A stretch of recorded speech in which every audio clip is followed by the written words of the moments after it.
Well, hello everybody. I'm Sally Gibson, the chair of the Volcanic and Magmatic Studies Group.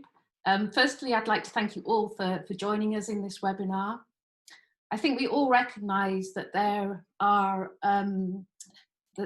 situations in our society that suggest that there are inequalities, and specifically these are apparent in science as well. And so what the Volcanic and Magmatic Studies Group Committee decided we'd like to do is to try and understand where these have originated from and what we can do in the future to address these inequalities. So I'm delighted to welcome you all to this special session. Janine, if you could put up the first slide, please. So this first panel session addresses the impacts of historical inequalities on fieldwork and research. And I'm delighted to welcome 5 panelists. We have Dr. Jasmine Scarlett from the University of Newcastle, Dr. Eliza Sevilla from the Universidad de San Francisco in Quito in Ecuador, Dr. Catherine Goodenough from the British Geological Survey, Dr. Matteo Kervin from the Vrije University in Brussels, and Professor Richie Robertson from the Seismic Research Centre in the University of the West Indies. And so what I'd like to do now is to hand over to the session chair, Professor Jenny Bartkey. So Jenny, over to you. Hello everyone. So first of all, I would like to thank you all for coming, and particularly to present a very warm welcome to our panel members who've been really fantastic at short notice in saying that they would give us their time to come and join this panel. Now, something I read at the weekend, which I thought was very helpful for this, was thinking that it was remarks from somebody who's the chair of the Equality in Audio Pack. And what they said is that we are individually responsible for our own actions, and we are collectively responsible for the inaction that has happened so far in the field of diversity and inclusion. So the inaction is when we only amplify and reward the same voices. And so one of the things that we really wanted to do with these panels is actually help inform ourselves about how we can do better to actually take action. But we recognize that that action begins by looking at the historical construction of inequalities and ingrained poor practice. And that's what we're trying to address with this particular panel. We have people who are experts in understanding the historical construction of inequality in science, and also we have people who have been for a long period of time trying to address this in both their own and their institutional practices with research. So I'm really pleased to have you all on this panel today. How we're going to do this is each of them are going to speak for 5 to 10 minutes on a particular topic in turn, and then if there's time permitting, what we'll do is maybe each of them are going to respond to what each of them are saying, because they all have different and diverse viewpoints about this. But of course, the really important thing about this is that we as a community take collective responsibility, and so it's important for us to understand what's useful and interesting to you too. So I'm very quickly just going to tell you a little bit about who we all in the room are, which is of course with thanks to everybody who has shared their thoughts in our survey. So let's just go to this wonderful Norfolk internet. Okay, so this is who we are in the room today. So the majority of people who are joining us are from the postgraduate and early career research community, but I'm pleased to say that there's quite a lot of permanent staff in and around as well. And the majority of people are based at UK institutions, but I'm really pleased to see that we've got people joining us from out with the UK as well, because the only way we're going to make progress is when we work together, not via national barriers. And a lot of people who do a lot of field work in countries overseas. It's kind of the bread and butter. Obviously, we have some fantastic geology, volcanic and magmatic geology in our own borders, but a lot of us spend a lot of time overseas. And we in the UK have a particular legacy from our history of inequality. This is how we're currently doing fieldwork abroad, generally as much as possible. Most of us are trying in collaboration with a local agency or university. We'll see some reflections on that, a few instigated by a local university and a few largely independently. And this is the fantastic array of responses that we've received from people about the barriers to diversity and inclusivity. I've been through these and I've tried to group these into particular questions that hopefully we'll respond to during the panel. And also we're going to ask you to rank these because we want to think about these and think about how we can actually take action. So in terms of this panel, we've really been kind of thinking about neo-colonial attitudes, which is something that you will hear a little bit more about in terms of decolonizing, lack of diversity, bias, lack of resource sharing are things that are coming up time and time again. And then also some really useful points that we can take forward in future panels over the next couple of months. So I'll just quick scroll through these, but we will make these available to you all to see. And then most people here are joining not to listen to me, but to find out more about this particular aspect of diversity inclusion, and to understand more about the historical construction of our own privilege here in the UK. And they're keen to see VMSG take concrete actions. So what I've asked the panel to do at the end as well is they're going to conclude by kind of providing us all with some calls to arms in terms of actions that they think we can take in response to that. And there, right there, is the interesting breakdown of people who are attending in this room today. There is a lot of us who need to do a lot of listening on this issue, and that's hopefully what you'll find some new things today. So I'm just going to escape from this one, and then let's move back here. And then just to show you, I'm going to put a URL into the chat. Just as we start the discussion, and what you can follow that URL, and rather than having it in the Zoom chat, what we've got is I've got a panel for you where you can pose questions for the panel, and importantly what you can do if someone else poses a question that you would really like to have asked, you can endorse that question. So we'll use that to try and sort through some of the prevailing things that people would like to know a little bit more about from our esteemed, illustrious and insightful panel members. And I'm going to turn now to Jasmine, first of all, who's going to tell us a little bit about her research. Hi, thanks. Thanks for the introduction. So today I'm going to focus on PhD that I did at the University of Hull with Rebecca Williams, Greg Bankoff and Brian McDonough. And just to start off to say that racism and other forms of discrimination do not stop when a disaster occurs. And some forms of these discriminations are ignored and some are addressed, but not always proactively, sometimes reactively when we actually realize that there is a problem. And we can think, for example, with the pandemic right now, and how that something as simple as the fact that face masks don't fit women as well as men. And so that's just like, we come to realize that actually, oh, that's a problem that we need to fix. But they occur in, these kind of discriminations occur in response to recovery phases as well. So volcanic eruptions that have happened during the European colonial era, and the perpetuation of these systems in post-colonial era, when it comes to vulnerability risk, is one such area that is not always fully addressed, as be it subtly or explicitly, colonial racism and oppression that has occurred in its many forms impacts who and how people either survive or perish from eruptions and other disasters. So some of you will know that my PhD looked at 3 eruptions of Las Sofres St. Vincent. So I looked at 1812 eruption that happened during slavery, 1902 eruption that happened post-emancipation, and in 1979 on the eve of the island gaining independence from Britain. So for this, I used archives a lot, and a common theme that arose for particularly the 1812 and 1902 eruptions is the racism, which for me as a Black woman and as a West Indian was easier for me to spot. Because from the outside reader, some of these archive documents were subtle in their racism.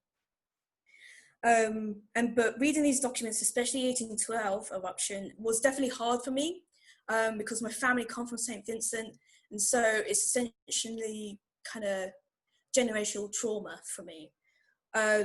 And it was hard, and it did make me angry. But when I addressed these issues to my supervisors, they actually told me to actually put that anger into my writing. So my final product is definitely a interesting read, so to say. So I just wanted to touch upon some things I found during the 1902 eruption, as I have spoken about the 1812 eruption to the VMSG community before.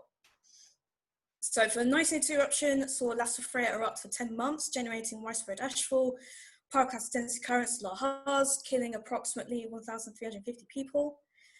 Financial disaster relief came from multiple sources, both across the West Indian colonies, but also foreign countries as well, outside the British Empire sphere. And they were collected into a Soufrière Relief Fund.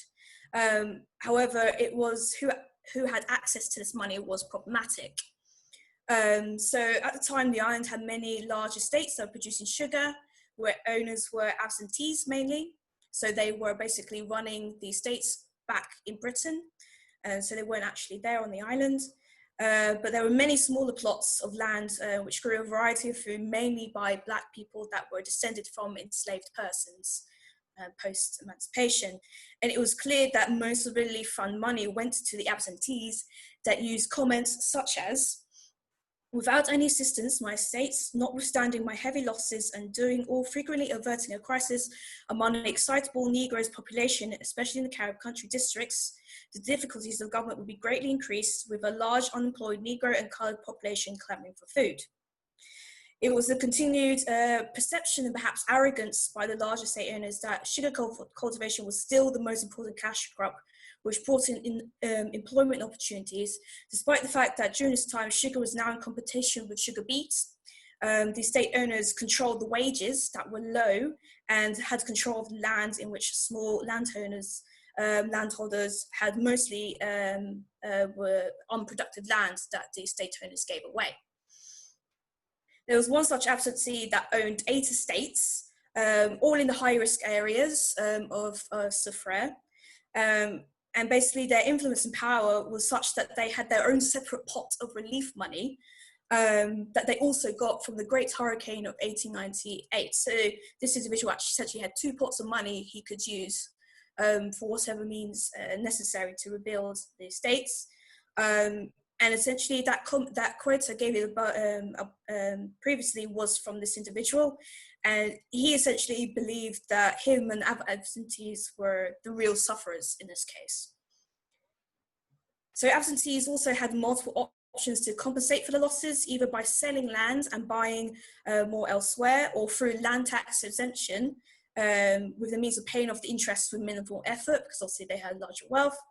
But the voices of the small landowners and the Gufan and the Kalingo were diminished, and their requests for assistance were met with private comments from the executive council, so the people below the governor of the island who were basically running, trying to respond to this event, saying in private comments that they should be grateful we're helping them at all.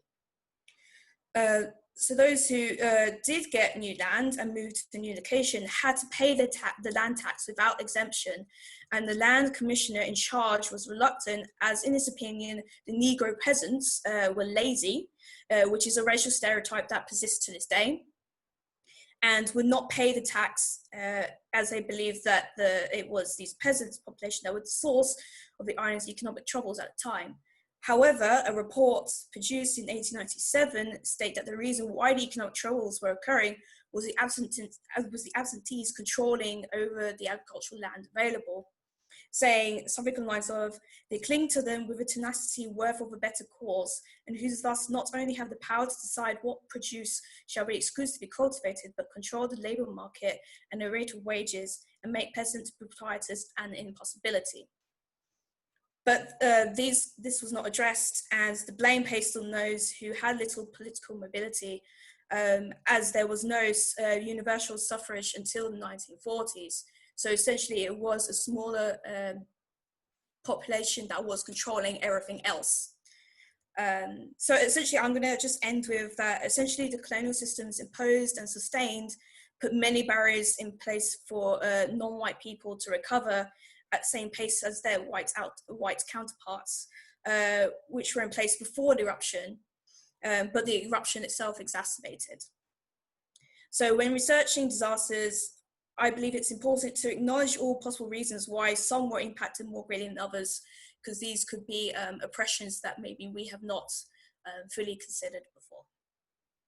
And I shall end there. Thank you, Jasmine. That's a lot to think about in terms of the exemplar of the 1812 eruption of St. Vincent as an example of how vulnerability is enhanced by attitudes and responses in eruption. And I think something to think about moving forward is thinking about to what extent some of these stereotypes are still endemic today and have an impact in terms of implicit bias. Thank you. So our next speaker is a wonderful historian of science, Elisa Sevilla, who works at the University of San Francisco Quito, and she has worked on explorers and science across a variety of different settings, and she's going to tell us a little bit about some of the research that she's been doing in this domain. Elisa, are you there? Hi, I'm here. Yes, so I'll share my screen. I have some slides for you. Okay, so I'm going to talk about some of these expeditions Jenny told you about that I have studied in the Andes in Ecuador. And I'm going to talk about how the relationship between explorers from Europe and also explorers in Ecuador and indigenous peoples in Ecuador. So here I have a picture of painted by Rafael Troya. He was an Ecuadorian painter hired by the Rice and Stubble expedition in the 1870s. And you would see the crater of Pichincha volcano, but what I want you to focus in is all these interaction that is happening in the foreground, where you have different characters, and you have indigenous peoples and other mestizo workers, as well as interaction between scientists from Europe and Ecuador. So this is something that I'm going to talk about. So first, there has been a description of how fieldwork sciences are interrelated with colonial expansion, especially because fieldwork sciences needed colonialism to expand the exploration to the entire world. Fieldwork sciences like geology, but also the natural sciences, need the whole world to make theory, so, and also to explore and compare different regions. And so it went hand in hand with colonial expansion. On the other hand, imperialism was also shaped by the development of fieldwork sciences, because they were tools to identify resources to be exploited elsewhere in the world. So this is what this picture from here is from Cotopaxi volcano at the beginning of the 20th century, from the Hans Meyer expedition to the Andes of Ecuador. And here we have the European explorer in the, so I want to take focus away from the volcanoes that scientists study, but also to see these dynamics that are happening here in the foreground.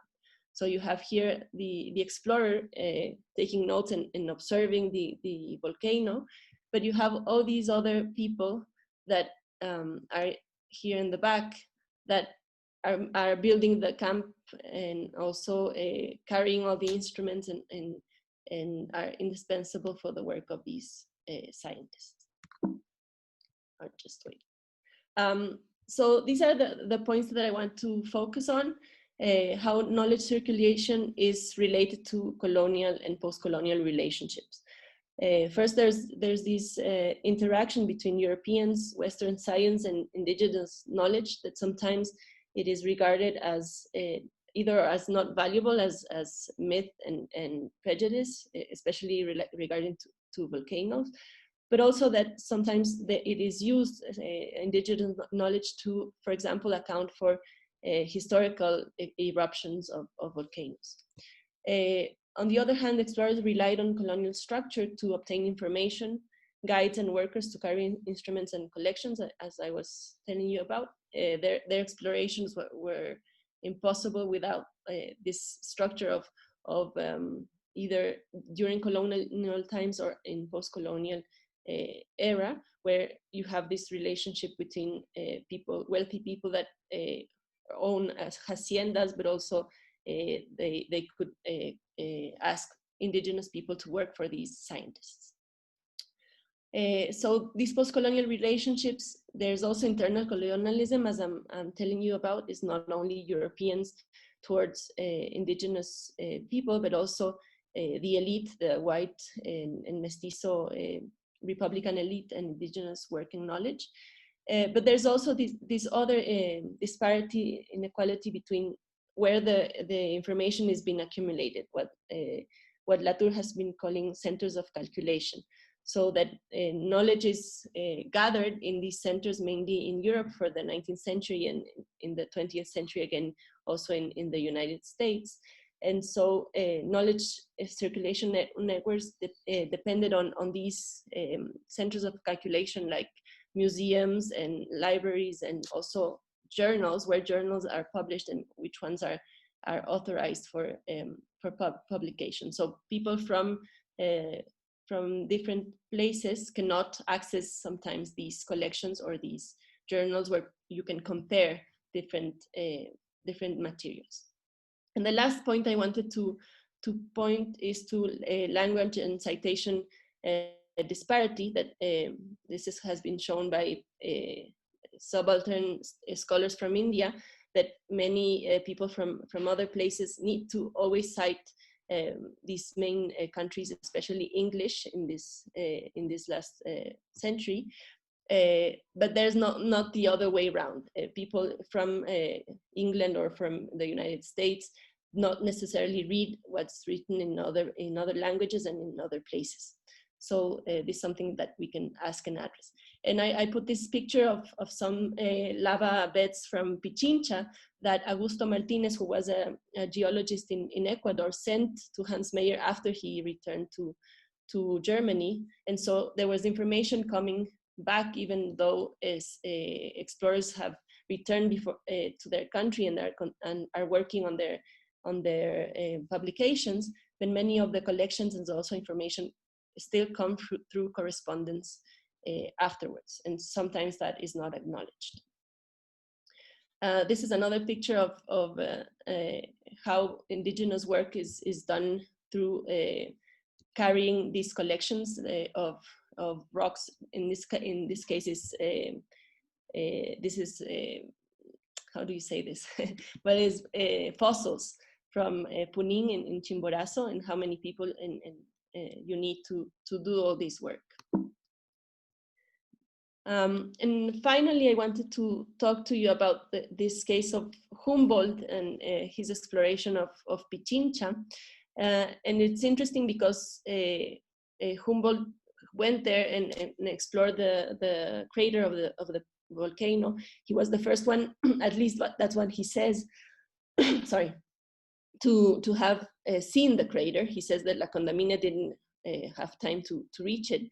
But there's accounts of, at the beginning of the colonial period in 1567, where some Spaniards and Indians went up to see where the trouble came from. And they did describe the crater. So he went there, but he also relied on indigenous people to carry his instruments and also to guide them. He pushed one of them, he was called Felipe Aldaz, to go in front of him and experience the peril before him in case there was grietas, I don't know how you say that, but deep ravines in the snow. But something that is interesting about Humboldt is that he recognized the work of others. For example, Sebastián Bis, who was a French scientist that lived here in Ecuador, and Gabriel García Moreno, who was a Quitanian, that they were the first to explore inside the crater of Pichincha. And here I have a citation in French where he talked about these explorations. And I have this picture of a painter from Quito who also explored the crater in 1869. So there's this communication between explorers from Ecuador, but also these connections with France and publications in France. And that's how information circulated.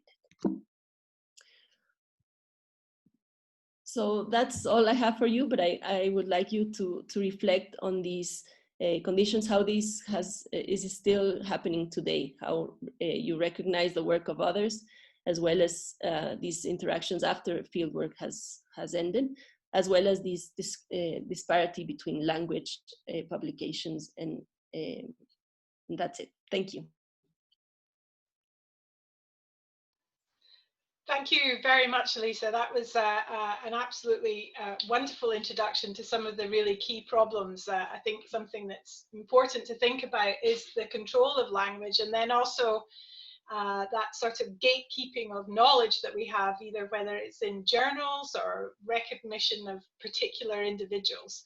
Certainly in terms of the pre-feed-in that people gave us, one of the things that a lot of people were reflecting on was a lack of real meritocracy, and also the kind of egocentrism in terms of the model of academia that we maybe have now. So that leads me on to our next speaker, who is Catherine Goodenough from the British Geological Survey. And she's going to provide a really nice bridge between these historical looks at how these have created the academy as we have it now, or research as we have it now, and how we can start to think about how to do research better in the present day and in the future. Hello, Catherine. Thanks very much, Jenny. Yes, so I'm Catherine Goodenough. Hello, everyone. I'm Deputy Director of BGS Global, which is now the overseas arm of the British Geological Survey. I'm also a past Secretary of VMSG. So I'd like to talk a bit about the history of the BGS with regard to colonialism, and we realise that our past is absolutely rooted in colonialism.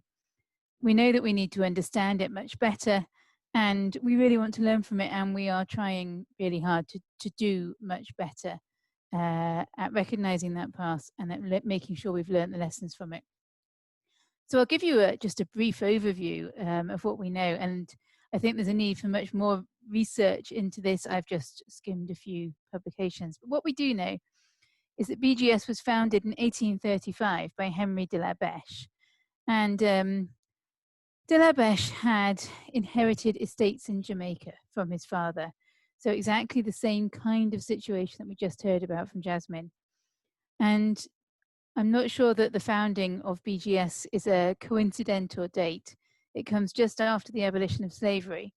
And it seems from what I've read that it was because de la Beche was having problems with the income from his Jamaican estates that he asked for a salary to carry out geological mapping work. So, you know, we are very much tied in our origins, if you like, to that part of history, which we have to recognise. We've always had a lecture theatre named after Henry de la Beche, and I'm pleased to be able to tell you that we've now removed that naming and are thinking about what other names to use there. So the BGS, as was, focused mostly on the UK for the first 130 years of its lifetime. But in 1893, there was the formation of something called the Imperial Institute, which was founded to promote the development and use of raw materials across the British Empire. So that's a pretty kind of unpleasant sort of idea now to hear about this idea that you had an Imperial Institute that was able to go out and really make use of resources across the world. That continued to exist until 1947. The functions of Geological Survey overseas were part of it till 1947. And by that time, there were a lot of geological surveys being developed in various countries within the British Empire, as was, or within the Commonwealth. And in 1947, there was the creation of the Directorate of Colonial Geological Surveys under the Colonial Office. And this was like, if you like, a central office to oversee geological surveys in a whole range of countries.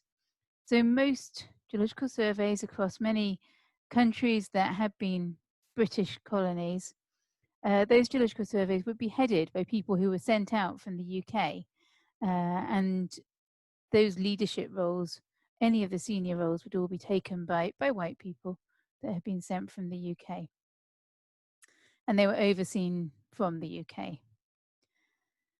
It wasn't until 1965 that Directorate of Colonial Geological Surveys, which became Overseas Geological Surveys in name later on, that was wrapped into BGS at the same time as we became part of NERC, in fact. And since then, BGS has always had an overseas or international division, which continued to carry out a lot of overseas geological mapping, for example, and a range of other projects. And still, that was always very much people going from the UK to go and work in various countries. It's really, I've been at BGS now best part of 20 years, and it's really in the last 20 years that we've really moved towards trying to change.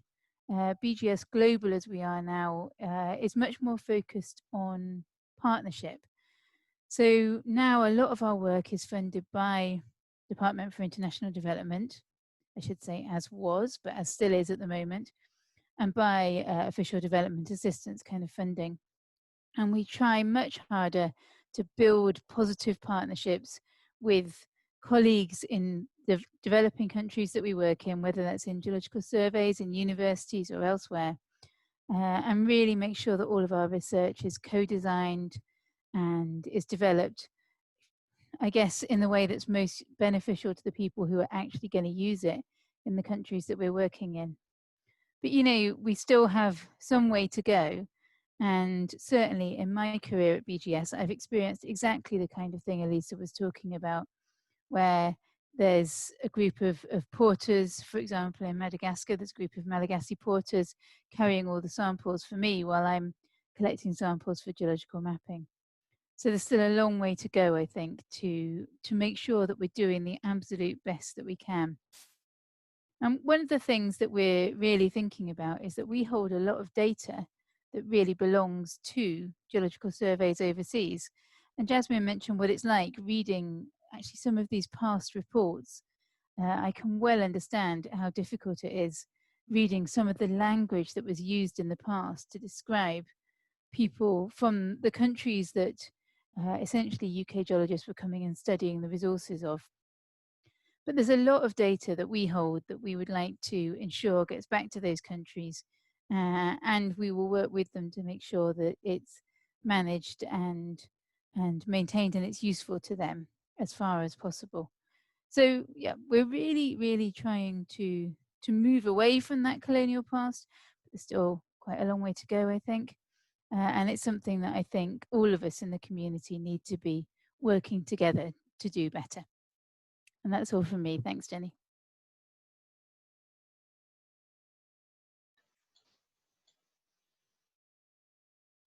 Thank you very much. I am struggling in my manner of an old person with the controls for the thing. Thank you so much, Kat, and that was a really stirring call to arms in terms of thinking about this from our own perspective, as those of us who have benefited from bad practice in the past, basically, and how to use that to kind of move forwards.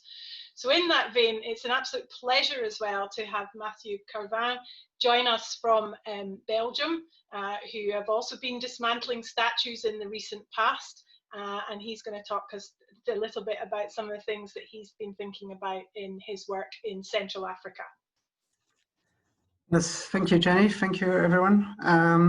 Well, first, when I got contacted by Jenny, I was really wondering, am I really relevant to sit on such a panel discussing discriminations? I'm obviously a mid-career white European, and I should be probably the one listening to the other members of the panels that are testifying about all these issues from historical times and current practices. But then I thought, well, maybe I should dare to engage into such a discussion and share my experience from collaborations with African institutions and African colleagues.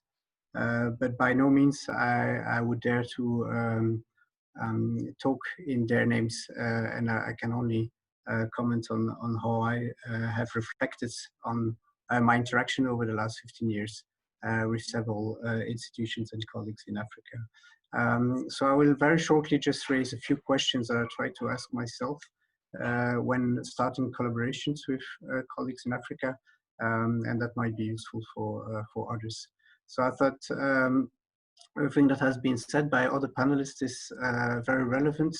Obviously, working in Africa, we have to realize the colonial history. I've just pasted here the map of colonial occupation, let's say, by European countries over Africa. That was the state at the end of the Second World War. And we see that from my Belgian perspective, we had a big chunk in Congo, but all the Eastern African countries were under the UK's.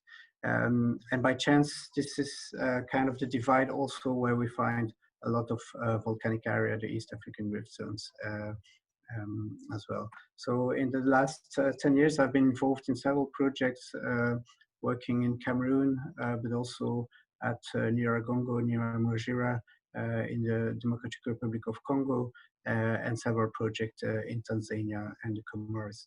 And all these places are pretty different. Some of them have had pretty recent volcanic crisis, and so they have institutions in charge and they are quite demanding for collaborations, whereas other countries have potentially active volcanoes, but actually do not really invest in that, and they don't really look for research on volcanic risk. So it has been quite a challenge as a Western academics to develop win-win relationships with African colleagues in a way that is of interest for both partners. And I want to reflect a bit on that in the coming slide.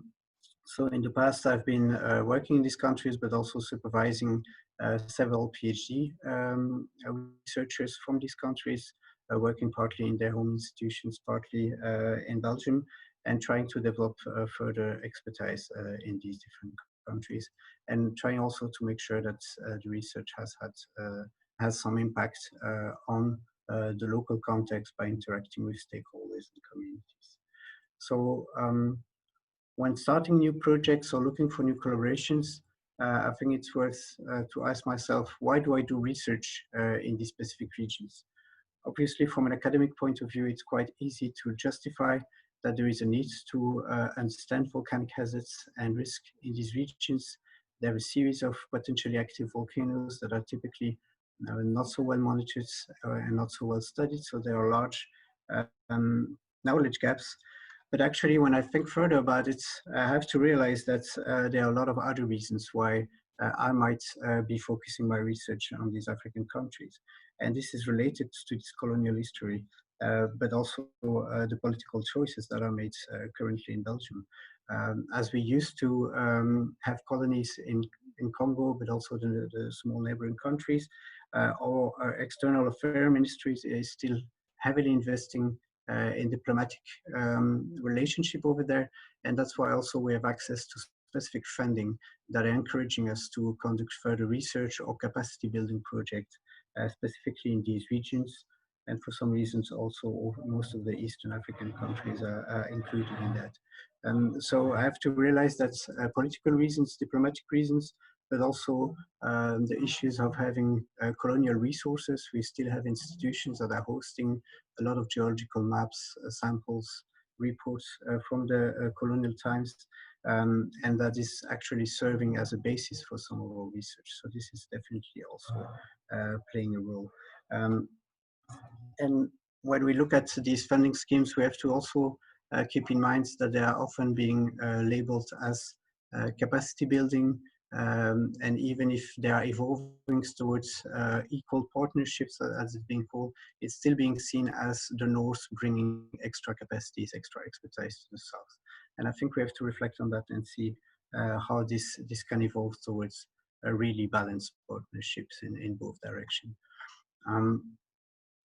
Another thing that we've started thinking about, and that was raised during a workshop 2 years ago, started up by some people sitting on the panel and some people attending, and that was called International, an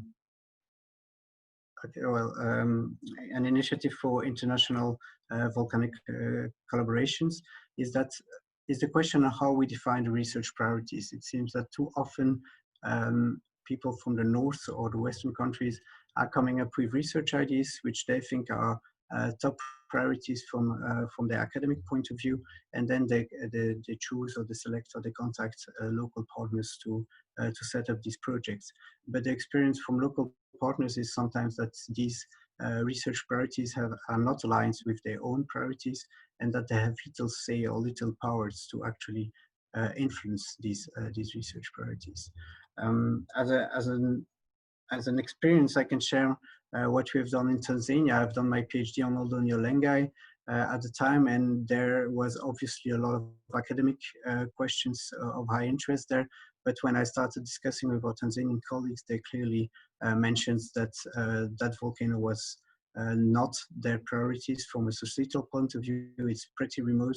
There are very few people impacted, and only a few tourists might be exposed to volcanic hazards there. And then we continued doing quite fundamental research on a neighboring volcano, Mount Meru. And again, there it's barely recognized as an active volcano by the local population. So we had a lot of difficulties to find actually strong academic partnerships and to involve some stakeholders in the discussion.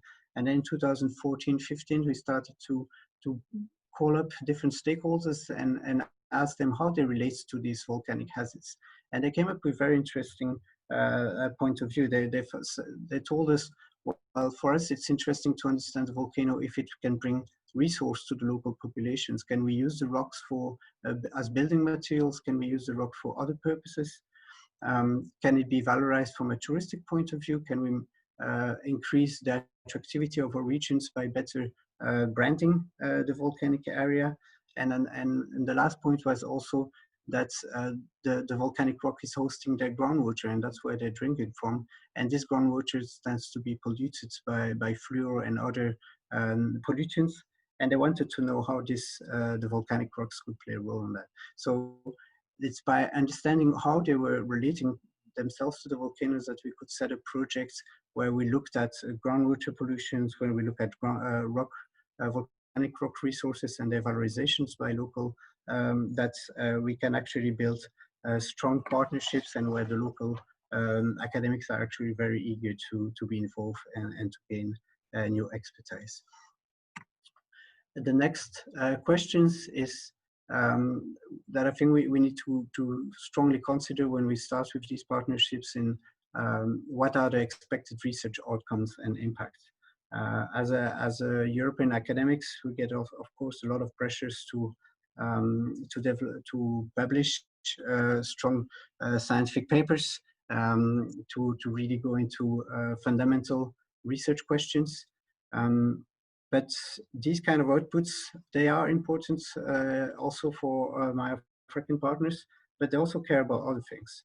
And often they mention what is the relevance of the research for the local stakeholders, what the policymakers are asking them to do research about, how they can develop expertise that will be useful to interact with policymakers, to interact with their communities, and to improve the livelihoods of their communities. And that requires not so much high impact scientific papers, but other type of interactions with stakeholders, listening to the stakeholders from the start to understand what are the expectations from research and how they want the research to be delivered. And that comes with popularizing publications in local language, trying to have other type of outreach events. That can be local conference, posters, radio programs, so on, where the local scientists can actually show up their expertise and make it benefits to the whole society. And often as a Western academics, these kind of activities, they might not look very attractive because we are not really valorized for that. There is a need for strong discussions between partners to actually agree on which outcomes is expected from the project, how all partners can actually benefit, and how it can have impact both for the local society we are working in, and as well contributing to the scientific debate. And then as a final statement, I would just question this concept of equal partnership, which is often put forward by funding institutions. Of course, it would be the ideal outcome that we would have equal partnership, but we have to consider that we are working in intrinsically an equal world. We have heard about the colonial history. We know about the economic difference and discriminations between the countries. And so it's very difficult from the start to have equal partnerships. So I prefer to talk about balanced partnerships where each partner clearly identified what it can add to the partnership, what is his expectations from the partnership. And as these are clearly identified, we can actually move forward, not expecting everyone to contribute in the same way. There might be more expertise in some domains with one partners. There might be expectation from capacity building from other partners, but it's very important to make sure that it's not partners from the north that comes with research ideas and the partners from Africa just facilitating the research and maybe being associated with paper, but not really having a say on how they benefit and what they expect from the project.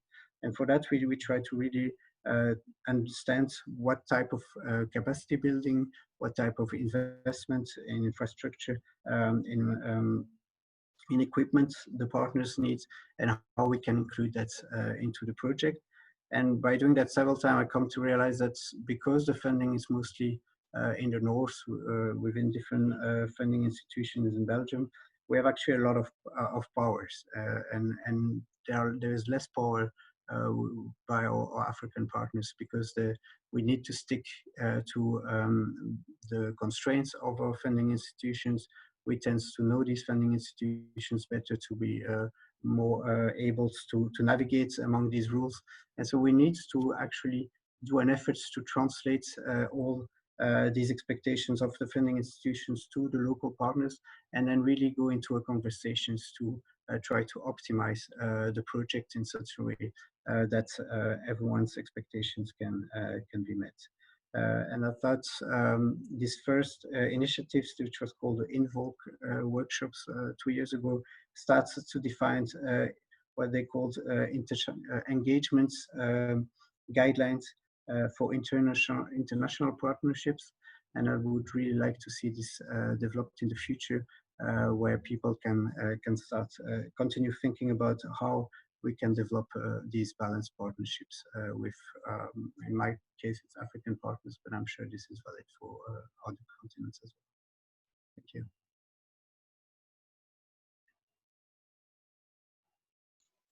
Thank you, Mathieu. That was fantastic. I completely take your point about these panels, and I think I really thank you for embracing the idea that we ourselves, those of us who are in places that inherently have the privilege, need to acknowledge and recognize the amount of work that we should be doing. And I think you very nicely illustrated how you realized, along with Catherine, that once you start to do work, you should do more work. And so it brings me finally to Professor Robertson from the Seismic Research Centre of the University of the West Indies, who is an illustrious geoscientist with a long history of collaboration to bring some of his thoughts to the fore on this topic. Thank you, Richie.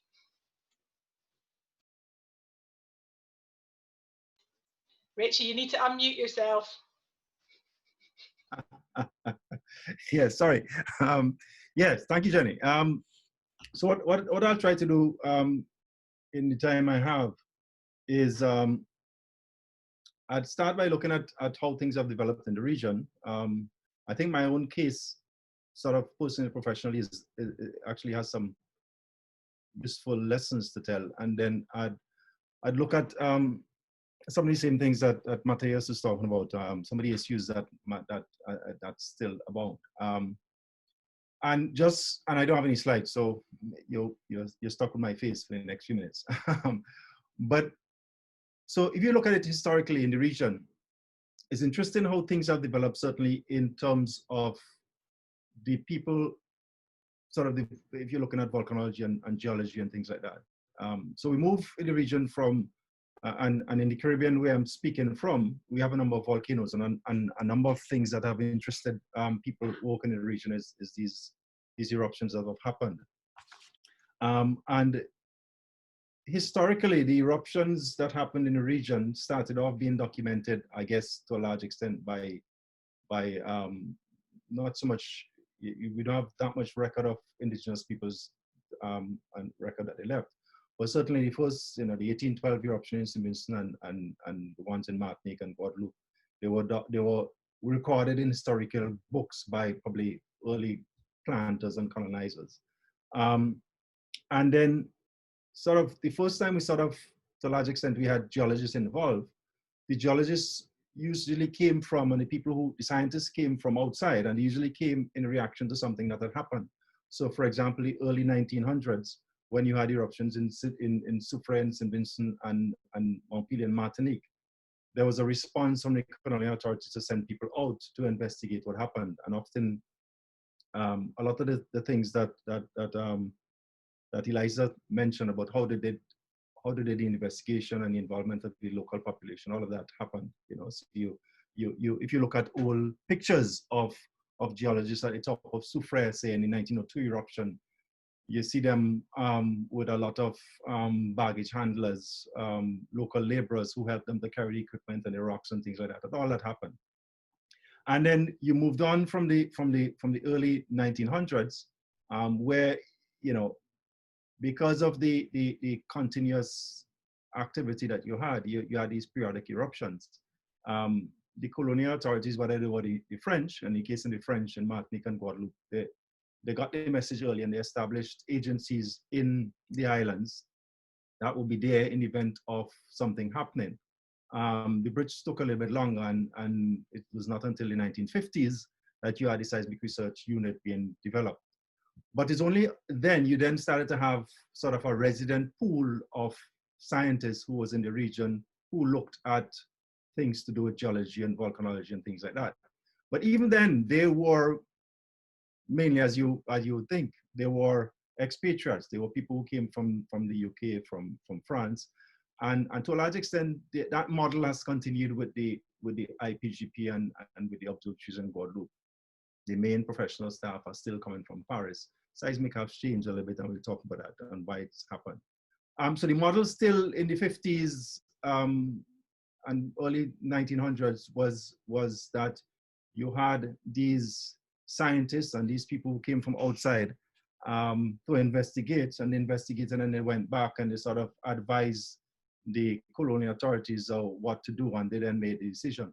But things have moved, and I guess with the establishment of things like University of West Indies, the agency I work with, and the Seismic Research Unit, there began a greater development of local Caribbean people and a pool in the region who the expertise grew. And you had, as you move from the 1900s to now, or to mid-1900s to now, you have a greater pool of people. So I'll jump forward to 1970 and speak a bit personally about my own involvement. And I guess that tells a little bit about what would influence sort of persons in the region to get engaged in research, get engaged in this field, and how that interaction would work. I personally became involved in geology and volcanology mainly because of the 1979 eruption in St. Vincent. And in 1979, I was a sixth former. And of course, if you on an island where you have a volcano erupting is an amazing thing to see, and it had a great impact on me. Personally, I then became interested in that field. But the thing that drove me particularly, and which is something that you have to bear in mind, and I'll come back to that in terms of how you encourage the next group going along, is that the thing that sort of inspired me to a large extent to get involved in the field was because when the eruption happened, we had a lot of scientists, even though they weren't coming from sort of the UK, they were now coming from Trinidad, where the Seismic Research Unit was based. When they came to St. Vincent to advise the authorities about what they should or should not do and monitor the ongoing eruption, as a young Vincentian sort of person in school and still in secondary school.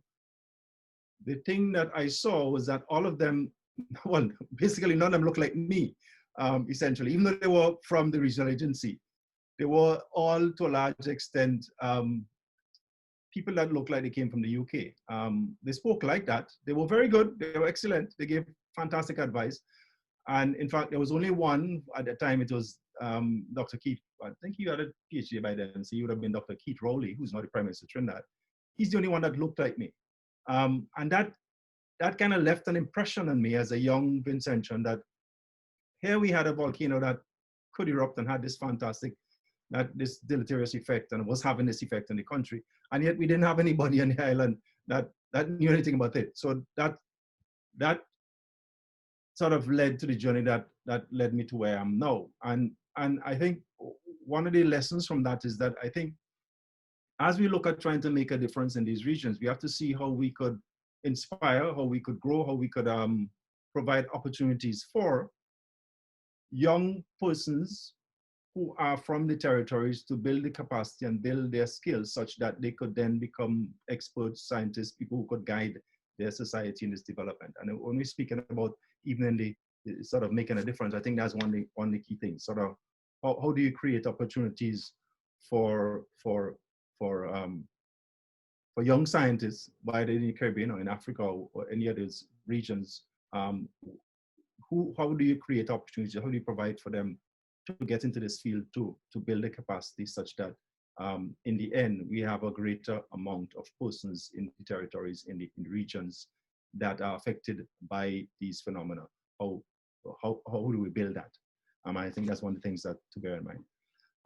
One of the interesting things in the early parts of sort of development of geology on the field and the work that we do in the region is that in the 50s, 60s, a lot of the geological investigation that was driven, and a lot of it was done in collaboration. By then you had seismic research units, so a lot of it was done in collaboration with seismic. One interesting thing that's happened is that a lot of the early work that was done in understanding the volcanic systems in the region were actually done by young PhD students from the UK. And seismic then had collaborations with agencies like University of Oxford and Durham, where they did detailed investigations of different islands. And that helped to build the background of knowledge that we now have. Now, one of the things that then happened because we had an agency here is that to a certain extent, we benefited because the knowledge that was created, the PhD thesis and the information that was created was then used by the agency. So I think another thing that would help in terms of making a difference is to make sure that we build and we grow and we help to strengthen existing entities that may already be there in these territories, whether they are volcano monitoring agencies, whether they're universities, whatever they are. How do you build their capacity? How do you make sure that the knowledge that have been acquired is shared, and that their knowledge based, their skills based then grow? Because again, coming back to the fundamental point, I think we need to grow that ability within the territories to make that difference. So I think as we are now, I think there's a lot more, and certainly in my experience in the last 5 or 10 years, there's been a lot more meaningful and sensible collaboration with entities outside the region. I think as far as, and I'm moving now sort of to things that we should think of moving forward. As far as some of the things that Matthias spoke about, I totally agree with. As far as when you do research, when you define questions and how you do research, is important to engage in collaboration in a particular kind of way. When you first start, you need to fully engage with the persons in the overseas partner throughout the entire process. In my experience, I guess I don't see often them anymore, but I've moved from a case where earlier on, you would get called into a proposal that was a research proposal that was already written, already done, and somebody's just asking you to put your name to it so that they could have access to some funding. While now we engage more at the beginning. I think in these parts, we are much more interested in being engaged from the get-go. We have particular interests that we would like to have explored. As Matthias said, we have particular research interests. We have particular areas that we would be interested in working on, and we'd like to collaborate with people in that area. But that's not to say that I don't think we'll be close to looking at other things. So in doing that, engage. You need to connect with people. You need to consult with people when you're doing work. I think if you operate in that kind of way, it's more likely that the product that you have would fulfill your own objective as a researcher from external, as well as the local ones. You need to really work in a collaborative, a team way. Agree on exactly what the relationship when you collaborate with people. What do you bring? What does each partner bring in to the equation? One of the challenges what we have and we continue to have in regions like ours is the dearth or the lack of or the very small amount of research funding. Well, funding that goes into research. These territories, often the governments are struggling with all kinds of things, and usually putting money into research is usually on the lower end of their agenda. So that as much as we could access some of that funding from outside, of course, how the structures are set up external, understandably so, but still, there's a challenge is that funding from the UK or from Europe and from the USA, the pool of fund understandably goes towards the scientists from those territories, and I think as much as that could be shared in the regions that you're doing research, that would help, given the current limitations that you have. I think going forward, one of the things that Matthias said, going forward, recognition of the contributions of people in these regions. One of the challenges that we have, I work in an observatory setting, and I think lots of observatory scientists will tell you one of the challenges that they have is that they collect a lot of data, and often there's very little time given what they have to do, especially if something happening, to work on that data. And therefore, it's usually a challenge with just, letting it off without actually having some collaboration. I see Jenny is there, so that means I'm running over my time. But I think going forward, opportunities, sort of inspiring a new set of people that will build the capacity, building institutions, those are some of the things that would make a difference moving forward. I think we moved a lot. There's a lot more that we can do, and certainly the fact that we have any conversations that is a very useful thing, means that we're willing to move individually as scientists, and hopefully that would help the movement from agencies that could make a difference. Thank you. Thank you very much, Richie, and you can very much be relied on to give us some pithy insights into these things, and Richie's maxim is connect, consult, engage. And so I think this is probably a good moment to go forward into the discussion. For this particular panel, what we decided to favour was listening, and listening to the experiences of all our panellists. So I wonder, panellists, if you could all pop your cameras back on now. We have had some questions from the audience. There's been some really fantastic questions in the Mentimeter survey, and actually one of the things that's been really helpful, so everyone who's been engaging with the Mentimeter survey, I have to say, one of the things that's really helpful is there's actually already some actions coming back to us for us to think about. So one of them is obviously what we're trying to build towards, which is creating a kind of manifesto or a code of conduct for how we in the VMSG community should behave, but also ways in which we can perhaps create opportunities for those from less well represented backgrounds. So there's some really great questions that have been endorsed from this.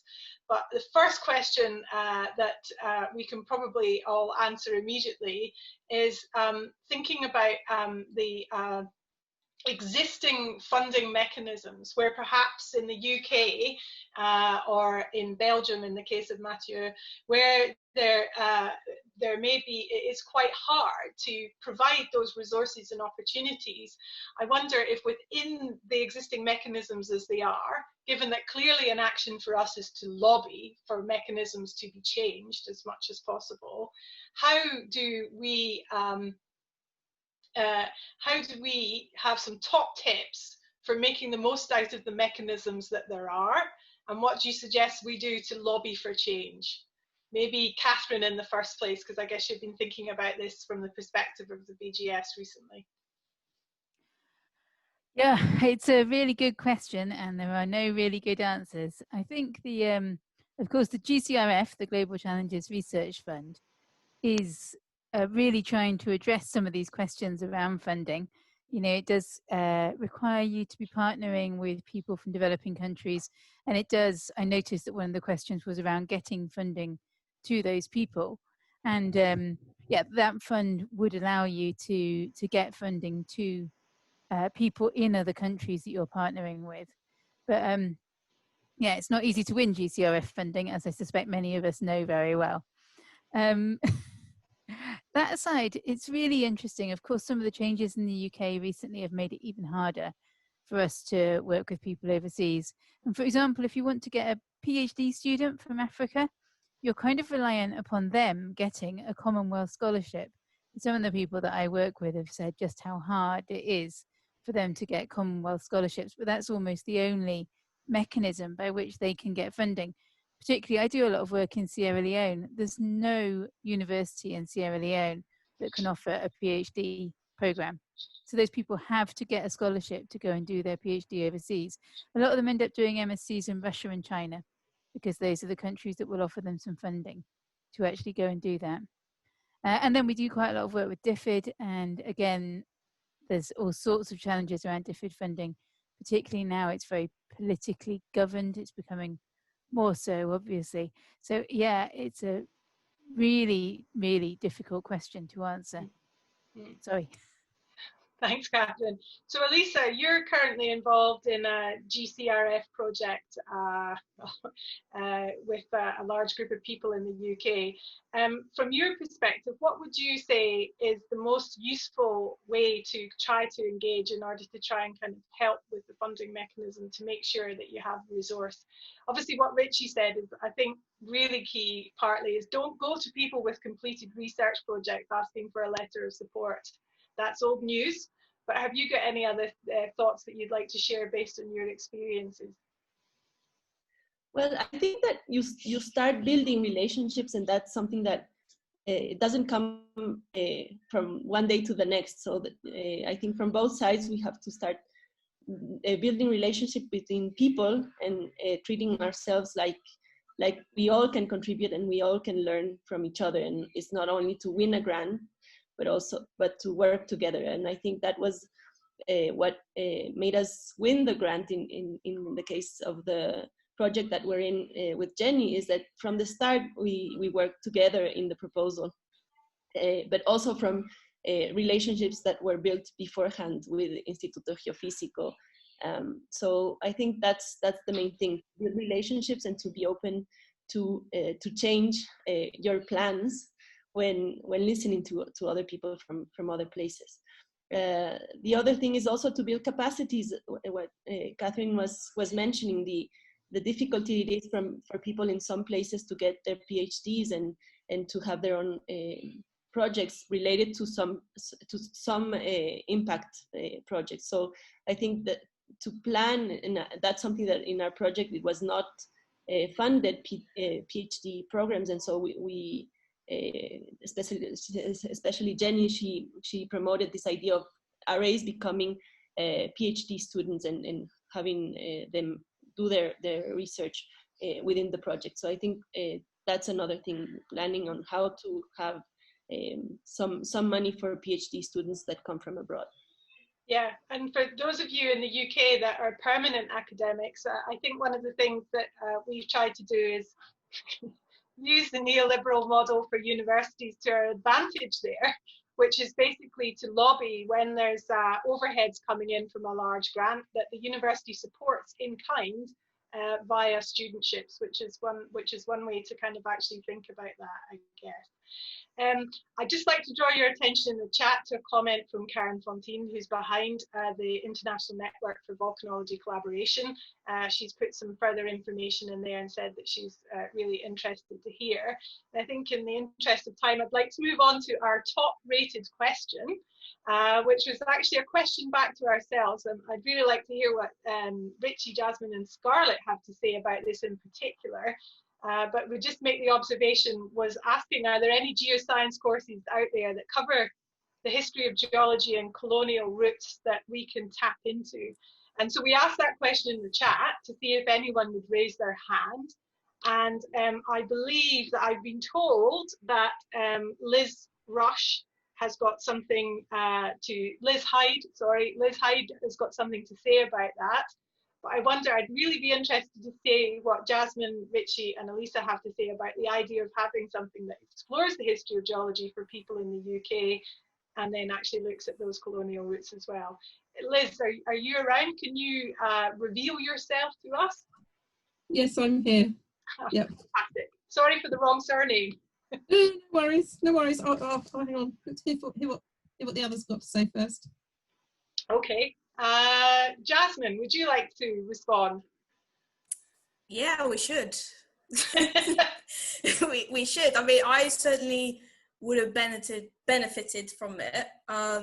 Like, obviously, I started my volcanology path when I did my master's at Lancaster, and I think I would have benefited from that, because then I wouldn't have just kind of picked it up as I went along during my PhD, if that makes sense. So I think it should be welcome that we do that, because yeah, because so we could definitely go forwards and think about, okay, so we're also acknowledging this, but how do we actually, you know, address these issues, and how do we actually, you know, be better people, really, in terms of our research and stuff.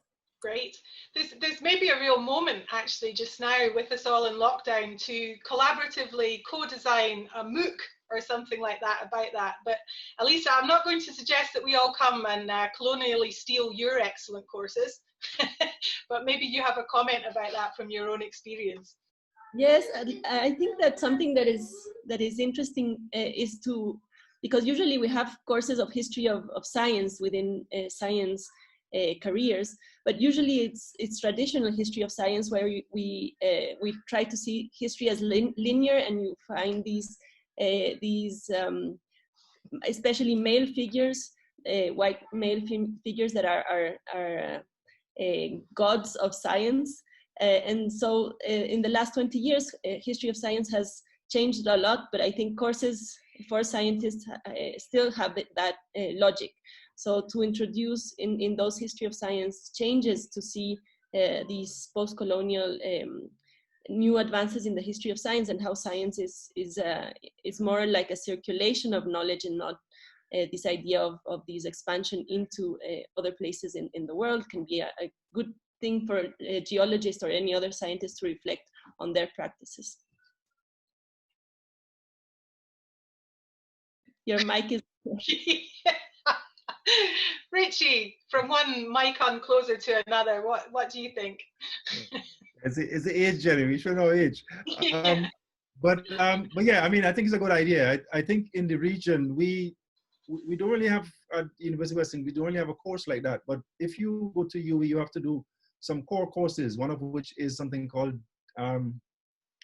Development of Civilization, which is sort of a Caribbean studies. So if you go to UE, you get a version of the development of the Caribbean, which has some of that into it, but not necessarily science and sort of colonial geology. That's not in it. So it'd be great to see a course like that. I mean, one thing I'd say is that it'd be interesting to see one of the things that happens with how you teach and what you teach in terms of history. The perspective is usually different. I would hazard a guess that my understanding of your history is certainly, in terms of UK history, is certainly probably very detailed, more so than it should be.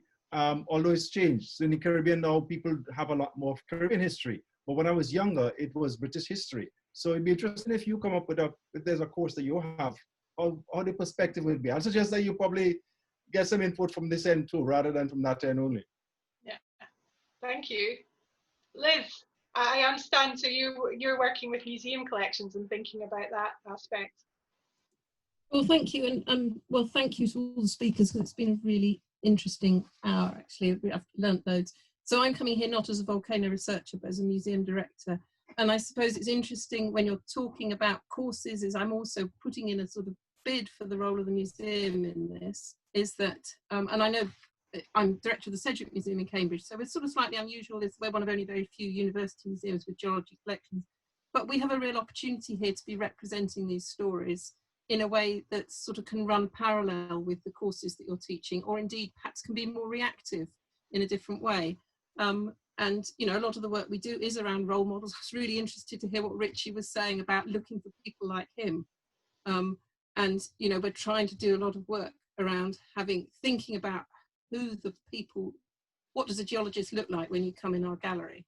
You know, at the moment it looks like a Victorian man, with few marvelous exceptions, might I say. So it's what are the role models, but also what are the alternative stories that we can tell, and that we can tell them through our interpretation, and we can tell them through our public programs. And that feeds back into students and student learning and involving them in it, as well as into the public as well. So it's just a little sort of flying flag for museums, and you know, really interested in hearing whether others are doing anything similar. Yeah. It's a little quick advert for Richie and I's collaborative Vincentian Museum behind me, which we took out to St Vincent a few years ago, doused in fairy lights, because that's my preferred exhibit mode. Has anyone else from the panel got anything else they'd like to add to that? Because I'd like to move to the last question now, I think. Okay, so looking at the top rated questions that remaining, there's two that I would like to combine. So one of them is obviously what we are right here is we're a collective of the interested and the cohesive people who've decided to join this panel because we want to learn more. And there's a question on there that kind of relates to how you can try to engage people in thinking that this is important, what sort of work you can do for further advocacy. And then related to that, I think, is for those of us who are a wee bit more inclined not to remember to switch our microphones off because we're a bit more senior, is also how we can protect junior colleagues when they speak out on these issues. And I think that was one of the important reasons why I wasn't super keen to just only have a platform of one grouping, is because it's important that we show that this is a really important issue across all of us. So Matthew, I wonder, do you have any thoughts about how to protect people when they're speaking out about these issues, or ways in which you can try to engage people who don't think this matters to them? Oh, big question. But I don't really have experience with that.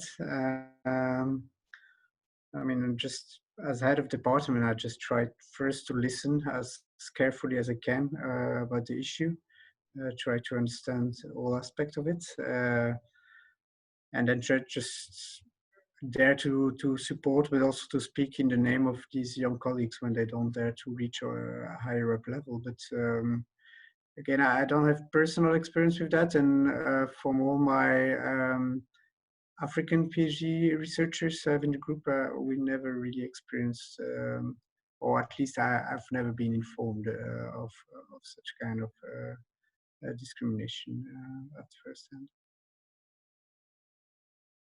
Does any of our other panels want to share any insights to this particular question in terms of kind of advocacy and making the disinterested interested? Well, Jenny, I could say that I think it's a really interesting question, and it's a really important one. Certainly at BGS, we've really recognised that we've got to, you know, do a lot of things to address this. Just even simple things like changing our international travel guidelines. There's still this idea that everybody should be happy to travel everywhere, and you should be delighted to get to go and do a piece of overseas work. And you know, we're going to change our guidelines, for example, so that people, if for some cultural reason they're going to feel really vulnerable in a country, then we don't want them to feel they have to go, that sort of thing. And I think we've all got to be quite explicit and speak up about it and say, like Mancha says, we have to listen to people's concerns and we have to speak up and say, it's okay.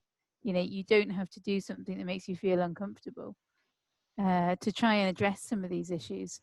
And yeah, we need to do a lot as well to make sure that everybody working on all of our sort of projects that involve overseas work is really aware of the kind of sensitivities that they might be dealing with as well. So yeah, quite a lot of kind of changing of perceptions and cultures to go, really. Yeah, and I think that something that might go quite a long way for us is the code of contacts that we've been trying to work on as part of the VMSG community, and sending a very strong message through that. Do any of the other panelists have things that they want to share on that particular topic? And in fact, if you want to raise your hand, if there's anyone out there listening who's got some particularly strong advice they'd like to share with everyone, we'd be delighted to hear it. No? Actually, just quickly, I don't know if I have anything sort of useful to say, except that I think, yeah, to a large extent in this group, we to a large extent almost preaching to the converted, in that we are all committed to making some difference. I think how you grow that is several ways, and there's no one is a difficult question. But I think if as individuals, individual academics, you try to grow that, your interaction with others, whether like yourself or others, that will help. I've discovered that, and I've that sometimes some of it is just pure ignorance, that people are just not aware of what they're doing. And I've had to realize that, you know, I see somebody operating in the region in a particular way and I realize this person they just don't get it. And then I'll figure out a way in which I get them to see it.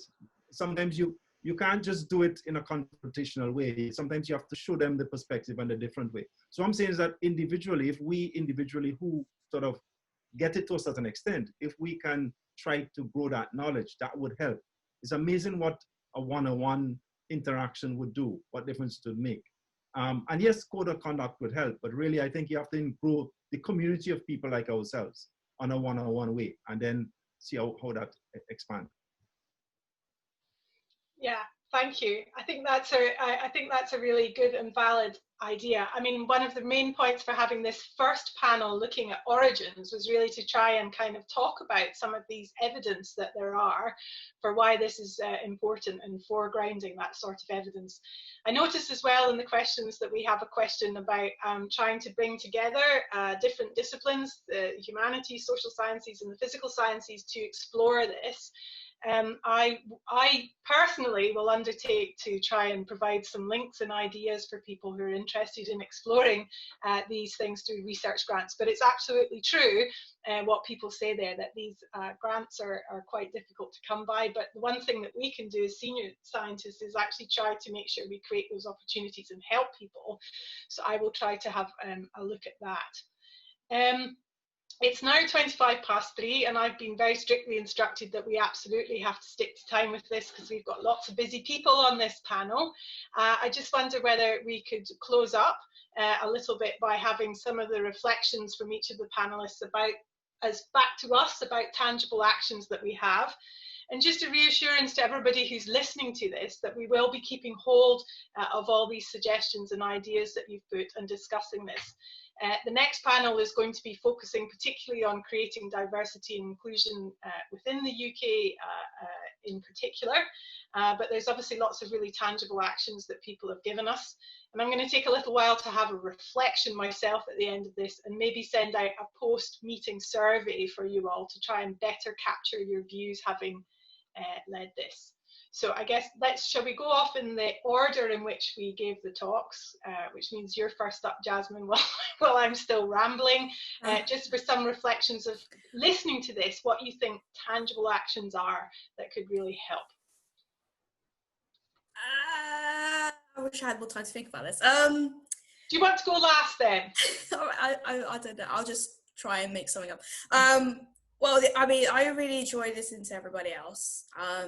because obviously once you're doing a PhD, you obviously focus on one aspect of something, but obviously with everybody else, think about the broader picture. But for me, in terms of tangible actions, it's hard. So for my PhD, I was quite fortunate that I could choose what to do.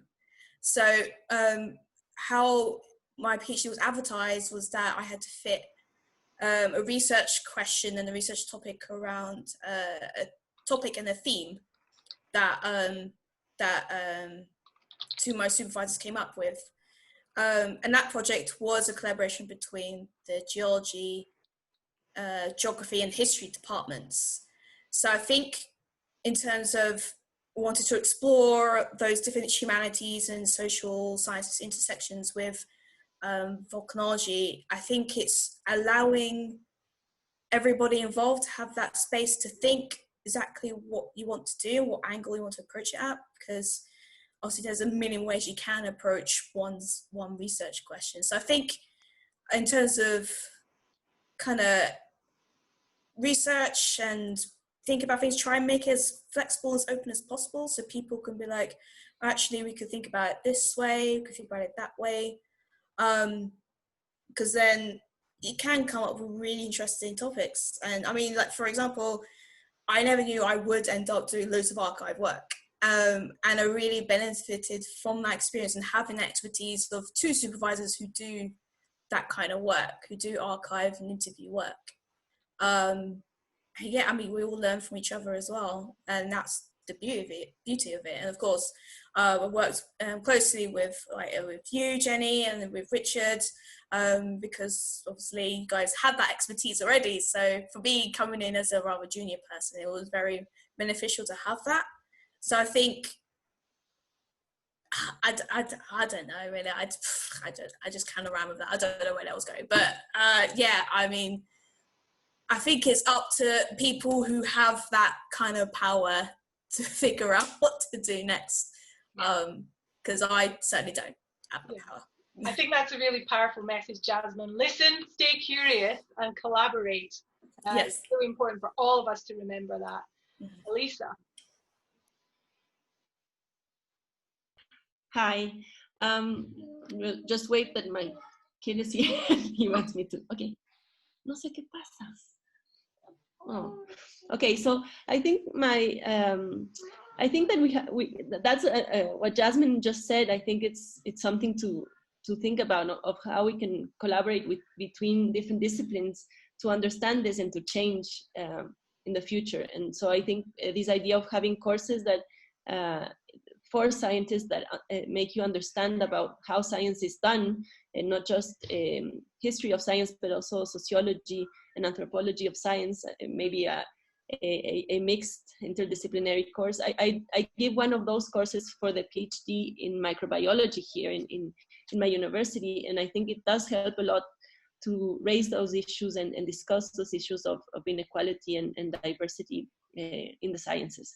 So I think that's a one way to go, but also to include people from different backgrounds in research in an equitable way, recognizing and learning from each other. I think that's something that is useful. Not only think of it as manual work when I was showing these porters, but they usually, when they did that job, they will also tell information that they knew. So to acknowledge that as well.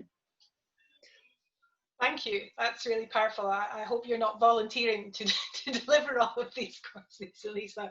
Thank you very much. And Catherine. Yeah, so for me, I work a lot in African countries, and what I find is that wherever you go, there's some amazing geologists who know a huge amount about the geology of their country, but who maybe don't have the facilities or the funding or the infrastructure to do the same things we do, writing papers, getting lots of data, presenting at conferences and so on. And I saw somebody asked on the Mentimeter about, what's best practice if you have maybe a short-term piece of research in a developing country, for example. And I think my answer to that is, there will be people almost wherever it is you're going, there will be people who have got lots of knowledge and who would really like to collaborate with you. And, you know, I think it's really important for all of us as PhD supervisors to make sure that our PhD students are coming in with contacts, and for everybody, you know, just to make sure that you're working with building up those partnerships with people in the countries that you're working. And I think it's a win-win situation for everybody. We will all gain from that if we just collaborate really well with people, even if they haven't got the same facilities as us. So that's my key point, I think. Perfect. Facilities, funding, infrastructure, and more collaboration. Mathieu, how would you add to that or endorse it? Yeah, I would definitely endorse it. I think to come back to my main point was these partnerships need to be built upon clear identification of expectations. So I think one of the recommendations I would make is, as you start a new partnership, is to really engage into a conversation and even evolve towards partnership agreements where you really state what are the expectations, the value being added by each partners and what they expect to get out of it. Is it only about scientific publication, or is it also about outreach, about recommendations for policymakers, about capacity building, and make sure that what you can offer actually meets the expectations of other partners. That would be my general recommendation, even if I still have to formalize that in my own project as well. And then by listening to the others and just reflecting on my answers to your previous questions, I was thinking that maybe we just need also to create more opportunities so for people to actually express what they experience in terms of discrimination, because it's probably not because I've never heard about it that it's not happening. So it's probably creating a space of discussions, of open discussions about these topics. For example, I know in my departments we are heavily engaged about gender inequalities, but we haven't got that far about more ethnic diversities and these things. And this really requires creating specific moments to discuss that at length. Yeah. Thank you. Thank you very much. That's opportunity is a really good addition. And last but by no means least, Richie. Yes, Jenny, I think, and I think I've said a lot of what is needed. People speak about opportunities, building institutions, inspiring new scientists. In my head, how I see it is that in the past, we have moved from a situation where in these territories like where I live, you had lots of scientists came from afar and came here and exploited various things, resources, knowledge and all of that, and took them back and build your ability to do various things that you do. Fantastic. What I would like now is for us to make use of those fantastic facilities and opportunities to build our capacity to do what we need to do to solve our own problems. So as much as you could provide the opportunities to do that. So, you know, there are lots of things that's happening already. You know, one of the funding opportunities that was mentioned in the Common Scholarship, but there's this fantastic thing, split site PhDs, which are great. I've had a student who has gone and spent a year at Bristol and utilized their geochemical facilities to finish essentially a PhD. We don't have those facilities here. So as much as you could provide those opportunities, we then will build the capacity in the region to do what we need to do, and then better able to collaborate with you on an equal keel than we are, and solve our own problems, so that, you know, you don't have to bail us out from time to time. So it's inverse. We would like to use your knowledge to build our capacity to solve our problems better. And as much as you can do that, fantastic. Perfect. On that colonizing note, it's time to bring the decolonizing, or the exploration of the historical construction of inequalities panel to a close. This meeting has been recorded. We're going to use all of this. We'll probably create a survey, and we're going to use this to try and explore further in the next panel some of the tangible actions that we can take.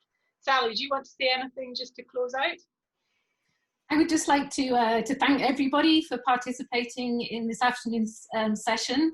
It's a new kind of adventure for us to do this sort of thing, but I think it's really, really important for us to listen to and hear what people are saying. And once we know what some of the problems are, then we can start to address them. So thank you very much to the panelists and for everybody else for attending. Yeah.